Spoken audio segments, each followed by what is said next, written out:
Satu sopir harus bayar ke dia 50.000 satu truk. Tiap bulan dia duduk begini bisa kegaji 40 sampai 50 juta cuman jualan karcis. Bapak dan Ibu yang saya hormati, para peserta apel Satgas Anti Premanisme yang hari ini berlangsung secara serentak di seluruh Provinsi Jawa Barat. Yang saya hormati Pak Kapolda yang mewakili Pangdam 3 Siliwangi, yang mewakili Kajati Jabar, dan seluruh peserta apel yang berbahagia. Kita memahami bahwa Indonesia mengalami perubahan dari era pertanian menuju era industri, dan itu sudah berlangsung sejak lama. Perubahan itu sesungguhnya harus melahirkan perubahan perilaku hidup manusia antara manusia pertanian dan manusia industri. Manusia pertanian di Karawang misalnya, atau di Bekasi, atau di Subang, atau di Indramayu, itu manusia paling rileks. Kenapa? Dia itu menanam padi musimnya 2-3 kali setahun. Dalam satu musim tanam berumur 40 hari, 120 hari secara umum, tapi rata-rata sekarang sudah 90 hari sampai 100 hari. Itu mereka bekerja secara optimal itu hanya 30 hari. Dari mulai menebar benih, kemudian menanam, membajak, kemudian menyiapkan areal pertanian untuk ditandur, kemudian untuk diramet, istilah orang Sunda. Setelah itu dipupuk, dan hari ke-30 itu sudah hari santai. Setelah 1 bulan padi itu sudah hari santai. Mereka bisa duduk dengan tenang, dengan nyaman, bari ngagere celi, make daun, make bulu hayam, sambil main gapleh mungkin di rumah. Tenang sekali hidupnya. Dan di balik itu mereka mendapatkan aspek-aspek ekonomi tambahan. Ngambil belut, ngambil tutut, kemudian panen petei, kemudian juga nebang bambu, terus mutarnya memang hidupnya tenang. Tetapi aspek industri tidak ada yang seperti itu. Orang harus secara rutin bangun pagi, pulang sore, bangun pagi, pulang sore, tambah lembur. Siang dan malam sudah tidak ada dalam siklus, karena ada yang jam shiftnya masuk jam 10 malam, ada yang jam shiftnya masuk jam 3 dini hari. Sebuah siklus yang dimana manusia menjadi bagian dari produksi, manusia bagian dari industri. Setiap hari orang mengalami ketegangan karena dia harus berproduksi, mengejar target, harus jelas quality controlnya. Setelah itu quality control harus jelas pasarnya. Setelah pasar harus dipastikan barang keluar dari perusahaan dalam keadaan baik. Kemudian masuk kontainer, masuk ke pelabuhan, di perjalanan harus melewati badai, harus sampai tepat waktu pada tujuannya, dan harus dipastikan barangnya diterima. Satu kancing saja beda, itu bisa satu kontainer balik lagi. Itulah kejamnya dunia industri. Karena kejamnya dunia industri harus melahirkan masyarakat yang berpikir produksi. Tidak boleh ada yang nganggur. Karena tidak boleh ada yang nganggur, maka orang harus terlibat dengan proses produksi. Ukurannya adalah profesionalisme dan kepastian. Nah, dalam siklus seperti ini, banyak di antara kita, di lingkungan kita, itu belum masuk dalam siklus itu. Gaya hidupnya masih pola pertanian, kemudian pola agraris, lingkungannya sudah industri. Akhirnya apa yang terjadi adalah tersisih dalam proses produksi, tidak bisa masuk menjadi kelas menengah industri karena pendidikannya tidak terpenuhi, tidak masuk dalam kelas menengah industri karena tidak punya ikatan emosi dengan kalangan manajer di industri itu. Akhirnya mereka tersisih di lingkungannya. Karena tersisih di lingkungannya, gaya hidup sudah berubah. Mereka harus punya mobil, mereka harus punya motor, mereka harus makan dengan baik. Nah, maka kita seringkali di antara kita mengkonsolidir diri untuk menjadi kelas baru. Karena kelas baru, maka yang digunakan adalah logika kekuatan, bukan kekuatan logika. Jadi kalau industri adalah yang digunakan adalah kekuatan logika. Nah, Kalau yang kalah dalam industri, maka yang digunakan logika kekuatan. Yang satu-satunya cara untuk bagaimana membangun bergain dengan industri adalah dengan membangun logika kekuatan. Nah, orang industri itu saya paham, dia pengen tenang, pengen nyaman, tidak mau terganggu. Maka dia sangat kompromi terhadap hal yang seperti ini. Daripada riweuh, ya sudah diakomodir. Karena daripada riweuh diakomodir, makin lama makin membesar, dan akhirnya menjadi kekuatan yang besar. Ketika kekuatan yang besar, maka dunia industri mendapat tawaran baru. Di tempat saya, tanahnya lebih murah, pajaknya lebih rendah, di tempat saya lebih nyaman, jaminannya lebih nyaman. Maka orang industri mulai berpikir lagi kalkulasi ekonomi. Daripada di tempat ini riweuh, sudah pajaknya tinggi, di luar pajak ada pajak-pajak lagi yang itu diatur dalam berbagai aturan yang sebenarnya bertentangan dengan undang-undang, maka orang industri pergi dan lari. Kalau orang industri sudah pergi lari ke tempat lain, maka di daerah tersebut tanahnya sudah tidak subur, jumlah orang sudah sangat banyak, kontrakan tidak ada yang laku, pedagang sudah tidak laku, maka terjadi kebangkrutan lingkungan. Saya tuh ngalamin dari orang-orang kaya di kalangan industri, saya sampai bungkusin beras 5 kiloan tiap hari saya kirimin. Untuk apa? Untuk mereka tidak jangan sampai tidak makan, mereka harus makan. Ini yang terjadi. Ini problem. Nah, kenapa saya menyoroti ini? Ini harus diselesaikan karena dalam jangka panjang ini bisa membangkrutkan premanisme itu. Jangankan bersaing antara Indonesia dengan Vietnam, Indonesia dengan negara-negara lain, dengan Tiongkok misalnya. Kita ini bersaing antara Jawa Barat dengan Jawa Tengah saja. Sudah menjadi ancaman. Kenapa? Masuk Jawa Tengah, Kendal. Tanahnya dibuka oleh Pak Jokowi waktu itu adalah tanah milik negara, perusahaan. Dibuka menjadi kawasan industri, jelas dong sewa tanahnya pasti rendah. Kemudian akses misalnya terhadap Pelabuhan Semarangnya lebih dekat. Kemudian upahnya lebih rendah, masyarakatnya lebih jauh, lebih arif dari sisi lingkungan, dekat larinya. Nah, untuk itu kan tidak boleh Jawa Barat mengalami kesuraman karena mismanagement pengelolaan lingkungan. Maka orang harus disadarkan. Maka saya membuat tahapan itu tidak sembarangan. Pertama saya membuat tahapan adalah menyiapkan sumber daya industri baru di Jawa Barat. Apa sih kelemahan orang Jawa Barat itu? Kelemahan Jawa Barat itu ada ITB, tapi orang Jawa Barat kurang yang di ITB itu. Jadi orang Jawa Barat tuh di matematika, di fisika, di kimia, di teknik elektro tuh agak rendah. Untuk itu saya mendorong hari ini untuk anak-anak Jawa Barat, satu kursus sudah saya siapin tuh. Selama 1 bulan sampai 3 bulan, itu kursus untuk jurusan yang dibutuhkan di kawasan industri baru dan kawasan industri lama. Jurusannya otomotif, kemudian elektro dan sejenisnya, fashion. Nah, ini yang pertama. Kemudian yang kedua, saya juga mendorong menyiapkan tenaga kelas baru, yaitu dengan membuat pola pendidikan diploma 4. Ya, D4 itu ada, yang itu nanti dimasukin ke sekolah manajer. Mereka dididik bagaimana cara bangun, cara nyiapin sepatu, cara melipat baju, cara pakai dasi, cara jalan, cara bicara, cara membungkukkan badan, karena calon orang manajer itu disiapin. Nah, targetnya apa? Targetnya adalah dalam waktu, dan satu lagi S1 ya. Kemudian dalam waktu kurun 5 tahun ke depan, maka mereka nanti akan mengisi ruang-ruang industri, bukan hanya di pabrik atau industri di Jawa Barat. Mereka akan ngisi di BUMN, mereka akan mengisi di negara-negara lain yang nanti lahir kelas menengah baru. Sehingga nanti Jawa Barat itu adalah sumber inspirasi bagi tenaga kerja teknik engineering. Nah, kelemahan Indonesia, kelemahan Jawa Barat itu tenaga engineering tidak dibuat perencanaan yang matang.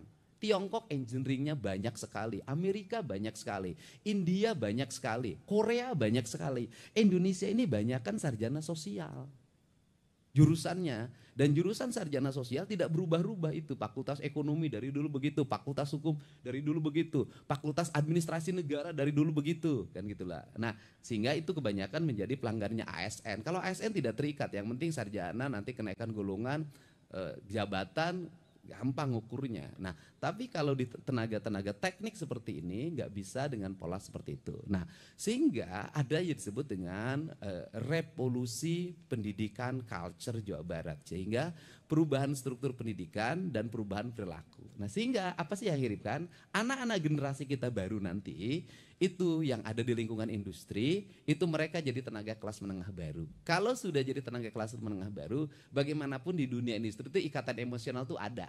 Kalau dia misalnya menjadi manajer personalia orang kampung A, maka sekampung itu akan dibawa. Saya paham itu.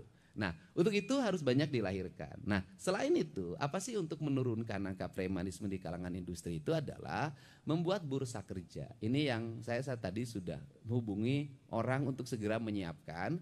Bagaimana menyiapkannya adalah ada pabrik, ada lingkungan desa, ada lingkungan kecamatan. Di lingkungan kecamatan ini calon tenaga kerja barunya harus segera terdata. Kalau ada lowongan ini nggak usah rame-rame teriak kemana-mana, cukup ini nyari di bursa kerja ini kualifikasinya, kemudian diundang, dilakukan wawancara, tes segala macam. Setelah positif banget dia diterima, kemudian suruh nyuruh dibikin persyaratan. Kalau terus-terusan dibuka lowongan kerja melahirkan antrian ribuan, pasti menimbulkan percaloan, pasti menimbulkan berbagai problem dan asumsi bahwa angkatan kerja di Jawa Barat itu sangat tinggi dan tidak tertampung. Nah, pola inilah yang akan dibuat hari ini adalah, yaitu satu, gerakan pemikiran saya adalah mempermudah akses investasi.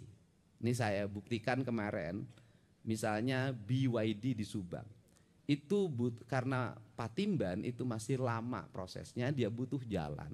Sehingga jalannya dibuat dalam bentuk akses tol yang sifatnya sementara. Mungkin dulu bisa diproses dalam waktu lama. Kemarin hanya 10 menit itu keluar izin menterinya dan siap dibangun. Nah, ini kan percepatan. Nah, kemudian yang berikutnya hari ini adalah orang masih ribut di pembebasan tanah. Kenapa pembebasan tanah ribut? Karena percaloan. Nggak tanggung-tanggung itu di Subang itu. 1 meter ada yang nawarin 20 juta per meter. Pengusaha mana yang mau? Nah, ini harus dipermudah dengan membangun akses. Aksesnya bagaimana? Nanti si pembebas tanah harus bertemu langsung dengan orang yang membebaskan. Gubernur akan memfasilitasi untuk mengundang masyarakat yang punya tanah dan kemudian pengusaha yang akan membebaskan. Kemudian dua-duanya bertemu, silahkan bernegosiasi, bertransaksi tanpa melibatkan pihak lain. Agar apa? Kalau masyarakat menikmati kenaikan harga tanah dan dilakukan penjualan, maka dia bisa menikmati uang. Tetapi dengan sebuah catatan, masyarakat itu harus bisa memanfaatkan uang itu dengan asalnya sawah, cari tempat sawah yang lebih murah dan lebih luas. Dan saya tahu betul itu. Orang Bekasi dulu ketika ada pembebasan, itu mereka memburu sawah yang di Kerawang. Dan sekarang ratusan, mungkin ribuan hektar tanah di Kerawang ini banyak yang dimiliki orang Bekasi. Saya pernah berkunjung ke sebuah desa di Kerawang ini, adalah ada satu desa di mana rakyatnya tidak punya sawah 1 meter pun. Yang punya sawahnya seluruhnya adalah orang Bekasi ini, Pak. Bapak tahu betul orang Bekasi. Nah, ini fenomena yang harus segera diselesaikan. Sehingga kita, saya ucapkan terima kasih juga pada pimpinan Komisi 1, kita juga harus mengidentifikasi negara ini nanti harus menurunkan lagi. Sampai apa menurunkan negara? Berpikir si orang yang punya pembebasan tanah ini, punya uang ini, harus punya skema ekonomi yang akan dilakukan. Kalau nggak punya skema ekonomi yang akan dilakukan, lebaran beli baju, beli mobil, bangun rumah kos-kosan awalnya, ujungnya anaknya tidak bisa bekerja, mereka akan lahir lagi menjadi kelas miskin baru. Sehingga dalam perspektif ke depan ada pemikiran kalau ingin ngadopsi Tiongkok adalah tanah itu tidak dibebaskan. Tapi nggak mungkin Indonesia ini. Tetapi tanah itu dihitung sebagai bagian dari investasi. Karena tanah dihitung sebagai bagian investasi, maka pemilik tanah itu menjadi pemilik modal sebuah industri. Karena pemilik modal sebuah industri, maka pemilik tanah itu menikmati turun dan naiknya produksi. Sehingga bisa puluhan tahun dia menjadi, di dalamnya menjadi bagian dari manajemen. Jadi komisaris, jadi CEO kalau memang punya kemampuannya. Ragam sekali sebenarnya. Dan ini bisa melahirkan masyarakat maju, masyarakat menjadi bagian industri. Nah, ini kerangka dasar. Untuk itu saya ucapkan terima kasih. Hari ini kita berkomitmen bersama, tidak boleh ada lagi yang ecek-ecek. remeh-temeh. Tetapi saya katakan remeh-temeh minta THR ke pabrik, ngajuin proposal ke pabrik. Kalau pabrik itu menjadi tumpahan kemarahan, tidak ngasih, dikejar, tidak ngasih, didemo. Tenaga kerja ditekan, ini ditekan, stres. Tetapi pemerintah juga harus arif. Artinya bahwa penduduk setempat, warga setempat harus menjadi bagian prioritas. Bagaimana skemanya? Skemanya adalah keadilan distribusi pembangunan. Pabrik melahirkan pajak. Sekarang ini walaupun pabriknya di Karawang, kalau kantor pusatnya di Jakarta, bagi hasil pajak PPH-nya di Jakarta. Saya lagi mengupayakan agar coba seluruh perusahaan-perusahaan yang berdomisili di Jawa Barat itu NPWP-nya Jawa Barat deh. Setelah itu mobil yang beredar di lingkungan pabrik ini, mobil bus segala macam, truk, semuanya Jakarta. Jalannya tidak diinjek, tidak kebagian polusi, tidak kebagian kecelakaan lalu lintas. Tapi Jakarta menikmati dana bagi hasil pajak kendaraan bermotor dengan jumlah besar dalam setiap tahun. Kan ini harus segera diluruskan. Nah, apa skemanya? Skemanya adalah Pak Pimpinan Komisi 1, masyarakat sekitar industri nanti setelah ini nanti saya mulai bulan Juni akan merumuskan, itu menjadi prioritas dasar pembangunan tahap pertama. Jadi, kalau ada pabrik di sini, pastikan sekolahnya berkelas nasional internasional. Kalau ada pabrik di sini, dipastikan tidak ada rumah rakyat miskin. Kalau ada pabrik di sini, dipastikan masyarakat menikmati sumber air bersih dengan baik. Kalau ada sekolah di sini, maka seluruh rakyatnya harus bisa sekolah S1. Kalau ada pabrik di sini, maka lingkungan masyarakatnya dipastikan tidak ada kekurangan gizi, tidak kekurangan protein, dan dipastikan rakyatnya tidak nganggur. Itu skemanya. Dan ini nggak bisa juga kita nekan premanisme, tetapi sisi lain kita tidak bisa memberikan solusi untuk agar tidak lahir premanisme. Karena cara kerja saya adalah cara kerja selalu mencari akar masalah. Misalnya kalau saya tuh ke Pak Kapolda, kenapa di Garut macet? Saya tidak sibuk ketika nanti macet, tapi apa penyebabnya? Supir angkot, ojek, tukang beca, kusir ando. Bagaimana kalau diliburkan? Harus ada duit. Ya kita cari dong duitnya. Kenapa? Ngeluarkan uang 1 miliar untuk membebaskan kemacetan. Jauh lebih murah dibandingkan menimbulkan kemacetan, kemarahan, kebencian, opini. Karena ingat, di era sekarang ini, kalau lancar, opini akan dikatakan mudik menurun. Ekonomi lagi lemah. Kalau macet, pemerintah tuh bisa ngurus mudik-mudik aja. Nggak ada benernya. Untuk itu diperlukan siapa yang harus menjadi influencer kita untuk membangun opini? Rakyat yang berkomentar. Kenapa? Kalau ngandarin buzzer, ngandarin elit dalam membangun opini, elit itu kepentingannya. Kalau kepentingannya terakomodir, maka yang buruk pun dianggap baik. Tapi kalau kepentingannya tidak terakomodir, yang baik pun dianggap buruk. Maka demokrasi yang terbuka, siapa yang harus memberikan opini? Rakyat. Dari mana rakyat memberikan opini hari ini? Mereka sudah punya kanal media sosial, mereka bisa beropini, mereka bisa nagih, mereka bisa bercerita. Kalau rakyat sudah bercerita, elit nggak akan berdaya. Ini strategi komunikasi. Nah itu, misalnya hari ini Pak Kapolda, Pak Kajati, saya mikirin puncak macet. Di mana macetnya? Tuh Pasar Cipanas. Berapa jumlah angkotnya? Sekitar 700. Ya udah beresin, liburin. Tambah lagi mana? Bogor. Berapa titik? Kata Pak Kapolda, 3 titik. Berapa kurang lebih? Sekitar 800 atau 900. Ya kita beresin, liburkan mereka. Jangan hanya kita yang suka libur. Mereka juga harus libur.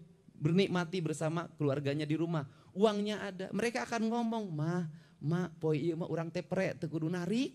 Alhamdulillah setahun boga saminggu, boga 14 poe. Teu narik tapi duit boga. Mereka akan ngomong, benernya pemerintah teh bageur. Itu akan jadi opini yang ikhlas. Dan itu akan jadi doa. Nah ini yang akan dibuat kerangka kerja ini. Dan sehingga siklusnya nanti kita berjalan. Dan pembelajaran yang tahun sekarang itu akan menjadi pembelajaran untuk tahun depan. Sehingga penyusunan anggaran tahun depan harus memperhitungkan apa yang terjadi pada tahun ini. Sehingga siklus pemerintah itu makin sempurna perjalanannya. Untuk itu saya ucapkan terima kasih. Semoga kita semua mendapat perlindungan Allah Subhanahu wa Ta'ala. Dan hari ini juga saya mengucapkan terima kasih pada seluruh jajaran Polda Jabar, Polda Metro Jaya, Kodam 3 Siliwangi, Kodam Jaya, Kejaksaan Tinggi Jawa Barat dan para Kajari semuanya, para Kasipidsus, Kasipidum yang sudah bekerja dengan baik. Tiap malam saya selalu mendapat laporan karena Pak Kapolda izin saya berakses langsung dengan para Kasatserse. Laporan tentang iyo ditangkap, iyo ditangkap, iyo ditangkap. Tepira satu sopir harus bayar ke dia 50.000 satu truk. Tiap bulan dia duduk begini bisa kegaji 40 sampai 50 juta cuman jualan karcis. Tepira satu titik, berapa titik? Nah, kalau ini dibersihkan nanti di Jawa Barat menikmati jalannya mulus, rumah-rumah rakyatnya aralus, listriknya menyala, terang, petugasnya ada dalam setiap sudut, masyarakatnya nyaman. Opini akan terbangun sendiri nanti bahwa Jawa Barat adalah provinsi yang paling ramah investasi. Tapi investasinya adalah investasi yang sesungguhnya yang melahirkan regulasi ekonomi. Karena apa? Kelemahan di Jawa Barat, urang Jawa Barat teh babari kaolo, babari katipu, sehingga di Jawa Barat itu banyak sekali korban investasi bodong, kan gitu. Itu yang terjadi. Untuk itu saya ucapkan terima kasih, selamat menjalankan Hari Raya Idul Fitri 1 Syawal 1446 Hijriah, dan saya juga mengucapkan terima kasih pada seluruh petugas tenaga kesehatan, BPBD, Satuan Polisi Pamong Praja, Polri, TNI, dan seluruhnya yang pada saat orang lain menikmati kebahagiaan bersama keluarga, ngadulag, jalan-jalan belanja, besoknya makan kupat bersama keluarga ngariung setelah sholat id, bapak, ibu semua yang bertugas tidak menikmati itu.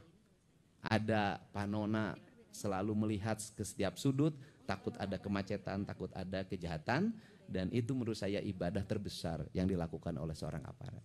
Untuk itu saya ucapkan terima kasih. Wallahu muwaffiq ila aqwamit thoriq. Assalamualaikum warahmatullahi wabarakatuh. Sampurasun.